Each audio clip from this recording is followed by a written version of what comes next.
My life is Idi. करम हो करम मेरे मौला, करम हो करम मेरे मौला, करम हो करम मेरे मौला। उसके वर्षा पुलिस वाले सब पीछे हट जाते हैं, तो ये मगज वो वगैरह ब्रेन वगैरह बाहर निकल, हड्डियों को घुसल दिया, साफ किया, बॉडी को साफ। बदबूदार को लगता है ना कपड़े से, इसे जिस्म का खून का लगता है, तो मुझे वो बदबू नहीं आती, वो मुझे खुशबू आती है। तो मैंने कहा ये खून मेरे लिए है, मैंने अपनी छाती से लगा लिया। अस्सलाम वालेकुम, आप देख रहे हैं प्रोग्राम लाइव विद शाहवेज जराल और मैं हूं आपका मेज़बान शाहवेज जराल। पाकिस्तान समेत दुनिया के मुख्तलिफ ममालिक में चंद लोग ही ऐसे हैं जो कि खिदमत हल के जज्बे से सरशार दिन और रात एक करके दुखी इंसानियत की खिदमत कर रहे हैं। ऐसे लोग कौमी हीरो होते हैं। जब भी मुश्किल वक्त आता है मुल्क के ऊपर, पाकिस्तान पे, वतन अजीज़ के ऊपर, तो ये लोग फ्रंट पे आके बढ़ चढ़ कर अपना हिस्सा और अपना रोल प्ले करते हैं। अगर तनख्वाह और मुआवजे की बात की जाए तो बहुत ही कम तनख्वाह और मुआवजे में ये लोग अपनी जान को हथेली पे रख के जो है वो ड्यूटी सर अंजाम देते हैं। और अगर बात की जाए कोरोना की, तो कोरोना में भी ये लोग आगे बढ़ चढ़ कर फ्रंट लाइन सोल्जर्स के तौर पर अपना काम कर रहे हैं। तो मैं बात कर रहा हूँ ईदी की। ईदी एक वाहिद इदारा है पाकिस्तान में कि जो बड़े अच्छे लेवल पे किसी भी मुश्किल वक्त में पाकिस्तान को जब भी कोई ज़लज़ला, सैलाब या कोई भी कुदरती आफत होती है तो ईदी जो है वो फ्रंट लाइन पे ये इदारा होता है जो लोगों की खिदमत करता है, अवाम को मुश्किल वक्त से निकालता है। तो इस वक्त हम मौजूद हैं ईदी सेंटर खारियाँ पे और मेरे साथ एक ऐसी शख्सियत मौजूद हैं जो बेसिकली ईदी सेंटर खारियाँ में अपनी खिदमत सारे अंजाम दे रहे हैं और दिन और रात एक करके अपनी जान हथेली पे रख के जो है वो खिदमत अहल के जज्बे से सरशार होकर जो है वो अपनी ड्यूटी सारे अंजाम दे रहे हैं। तो हम बेसिकली इस वक्त मौजूद है ईदी सेंटर पे और हम इनसे जानेंगे कि किस तरह से इन लोगों की जो ज़िंदगियां हैं उनके हवाले से क्या जो है वो इनके दिनों रात शब रोज़ कैसे गुजरते हैं और इनके अंदर ये जज्बात कैसे आए कि जब लोग जो है अपने कारोबार में मसरूफ़ होते हैं, हर एक की ख्वाहिश होती है पैसा और दौलत इकट्ठी करना, लेकिन ये लोग जो है सिर्फ़ और सिर्फ अल्लाह की रज़ा के लिए जो काम कर रहे हैं। मेरे साथ इस वक्त मौजूद हैं मोहम्मद नवाज़ साहब जो ईदी सेंटर खारिया में एज अ ड्राइवर के तौर पे अपनी खिदमत सारी अंजाम दे रहे हैं और इस वक्त कोरोना की जो कंडीशन है उसमें भी आगे बढ़ चढ़ कर अपना रोल प्ले करें। और हम उनकी तरफ बढ़ते हैं और उनसे जानते हैं कि वो इस फील्ड में कब है और आलमोस्ट इनको कितना अरसा हो गया इस फील्ड में। अस्सलाम वालेकुम। वालेकुम सलाम। सबसे पहले तो स्काई न्यूज़ और आपका मैं शुक्रगुजार हूँ कि आज हम जैसे गरीब लोगों को, बेसहारा लोगों के स्टेशन पे आए हैं। हमारी भी कुछ बातें होती हैं, हमने भी कुछ बातें करनी होती हैं, हम भी लोगों की तरह हैं। लेकिन ये होता है कि यहाँ पे अदारा जो जिसमें हम बेसिकली काम कर रहे हैं, 8 साल से मैं यहाँ खारियाँ सेंटर में काम कर रहा हूँ। तो खारियाँ सेंटर में एक वाद नोयत ऐसा है कि जिस पर हम एक्सीडेंट केस वगैरह जो फ्री यहाँ से शिफ्ट करते हैं हॉस्पिटल तक, तो वहाँ पे काफ़ी ऐसे मसाइल भी बनते हैं, लेकिन हम मसाइल को नहीं जानते, हम किसी और चीज़ को नहीं जानते। हमारा सिर्फ ये काम होता है कि हर तरह से जो भी मरीज़ जो ज़ख्मी हो ना उसको मर्ज़ मकसूद या हॉस्पिटल तक पहुँचाया जाए।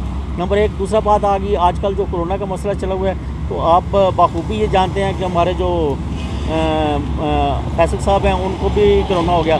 तो हमने खारियाँ THQ को 2 गाड़ियाँ ख़ुसूसी तौर पर मुहैया की हैं जो कि कोरोना वायरस के लिए डेड बॉडी भी फ्री लेके जाएंगी और लोकल, और जो पेशेंट आना जाना है वो भी कोरोना का जो है ना वो हमारी 2 गाड़ियाँ जो मखसूस है इसमें, तो वो भी, चाहे वो बेवा हैं, चाहे वो बच्चे हैं, नौमलूम बच्चे हैं, चाहे वो किसी भी मुसीबतों में मुबतला हैं, तो ये सहारा एक ईदी का है। मैं ईदी को सलूट करता हूँ। ईदी को बाखुशी इसमें मैंने शमूलियत हासिल किया कि मुझे शौक़ था कि मैं ईदी जैसा काम करूँ। बांध तो नहीं सकता लेकिन काम कर सकता हूँ मैं। तो मैं शुक्र अल्हम्दुलिल्लाह 8 साल से इसमें काम कर रहा हूँ। अपना इकराम भट्ट साहब हैं, इंचार्ज हैं हमारे खारियाँ के, और वो गुजरात में, मैं उनसे अपील की कि मैं इस कंडीशन में मैं ऐसे काम करना चाहता हूँ, ड्राइवर हूँ, तो आप मुझे यहाँ पे रख लें। मेरी रिक्वेस्ट कबूल हुई तो उन्होंने मुझे रख लिया। और मुझे शौक़ था कि मैं पहले हॉस्पिटल में जाता था, डरता था, डेड बॉडी के पास नहीं जाता था।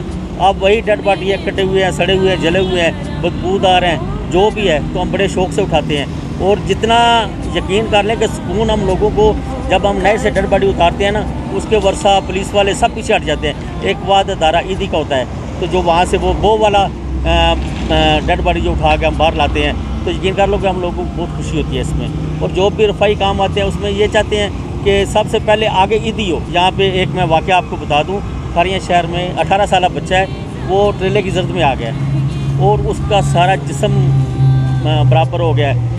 उसका जो ये मगज़ वो वगैरह ब्रेन वगैरह बाहर निकल गया, इकट्ठा करके उसको फिर उसको गुसल भी दिया, हड्डियों को गुसल दिया, साफ़ किया, बोटियों को साफ़ करके गुसल करके उसको अच्छे तरीके से वो हमारे पास होते हैं डेड बॉडी बॉक्स, हम उस डेड बॉडी बॉक्स में उनको उसमें डाल के उनको दिए। लेकिन ये शौक़ हो गया, मुझे खुशी मिलती है जब मैं ये काम करता हूँ, खुशी मिलती है। जब मेरा बदबूदार को लगता है ना कपड़े से, किसी जिस्म का खून का लगता है, तो मुझे वो बदबू नहीं आती, वो मुझे खुशबू आती है। लड़के का भाई पूछ रहा है कि आपके कपड़े में खून लग गया, पीछे हो जाएं, तो मैंने कहा ये खून मेरे लिए है, मैंने अपनी छाती से लगा लिया। हमारा ईदी का ये बहुत ही मुनफरिद जज्बात देखने में आए। नवाज़ साहब ये बताते हुए जज्बाती हो गए कि अगर हम आम इंसानों की बात करें कि मेरे जैसा इंसान भी इस तरह की कंडीशन में हम लोग खौफज़दा हो जाते हैं, हम पास नहीं जाते। नवाज़ साहब आप जो है एज आ ड्राइवर ड्यूटी सारे अंजाम दे रहे हैं, तो ज़ाहिर है इसमें टाइमिंग की तो कोई रूटीन नहीं है, तो इसका क्या स्केड्यूल होता है? आप नींद कैसे पूरी करते हैं और अपनी ड्यूटी कैसे सर अंजाम देते हैं? देखिए, जो हमारा शेड्यूल है ड्यूटी का, इसमें कोई शेड्यूल नहीं, क्योंकि हम लोग रज़ाकार हैं, हम रज़ाकार भर्ती हुए हैं, हम रज़ाकारियत से हैं, हम दिन रात काम करते हैं। मसला बनता है ना तो कहीं जाकर रुकते हैं, तो हमारा वहाँ पे बिस्तर या कुछ ऐसा तो नहीं है, तो हमारी गाड़ी होती है जिस पे हम मरीज़ डालते हैं, जिस पे हम डेड बॉडी डालते हैं, तो हम रात को उसी पे ही अपनी नींद पूरी करते हैं। यही मिशन है हमारा। तो हमारा शौक़ बहुत होता है इसमें कि हम देखें कि यहाँ के, दूसरा बात तो ये है ना कि यहाँ कहते हैं कि डेड बॉडी है या इसके ऊपर खून लगा हुआ है, ये सो गए, वो मसला बनता है। हमारे लिए वो मसले नहीं है, हम खुश होते हैं, हमारे लिए वही एक बिस्तर है, वही दूसरे के लिए जो बिस्तर है वो हमारे लिए, जो इस आखिरत से इस दुनिया में जा रहा है उसके लिए ये भी है, हमारे लिए भी ये है। नवाज़ साहब, एक दफ़ा आपने बताया, मुझे भी वो बातें याद हैं कि अक्सर ईदी सेंटर, चूँकि छोटा सा खारिया में जो है, तो सोने के लिए भी इतना प्रॉपर है, तो एक आम इंसान के लिए बड़ा हैरान कुन होता है, लेकिन जज्बात से सरशार होते हैं तब ये काम मुमकिन है। तो ये किस तरह से आप इस माहौल में जो है वो रह पाते हैं? तो है, लेकिन ऐसा नहीं भी है, क्योंकि साथ में डेड बॉडी हो। कोई वक्त ऐसा होता है कि हम डेड बॉडी लेने जाते हैं, डेड बॉडी रात को काफ़ी लेट हो जाते हैं, क्योंकि पुलिस वालों के साथ हमारा थोड़ा मसला होता है। जब तक उनकी FIR नहीं होती है तो पीछे स्टेशन पर डेड बॉडी पड़ी हुई है, हम आके पूरा ड्राइवर सीट पे हम सोए हुए होते हैं। लेकिन ये नहीं है कि हमें डर लग रहा है, हमें खौफ लग रहा है, नहीं, हम भी तो वही हैं जो पीछे पड़ा हुआ है। जब हमारी जान निकल जाएगी तो क्या होगा, हम भी तो वही होंगे ना। दूसरा, ईदी साहब का फरमान है, तो ईदी साहब भी तो खुद भी वो गली सड़ी लाशों को गुसल देते थे ना, वो भी उठाते थे ना, वो भी तो नाली में उठाते थे ना।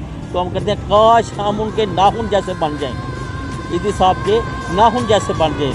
तो मेरा तो ये विषय, मैं तो ये सारे शौक़ के साथ कर रहा हूँ काम, मुझे बहुत शौक़ है, उसका वर्कर हूँ, कारकुन हूँ, उसका नौकर हूँ। माई लाइफ इज ईदी। मज़ीद खबरों और अपडेट्स के लिए विजिट कीजिए skynews.com.pk।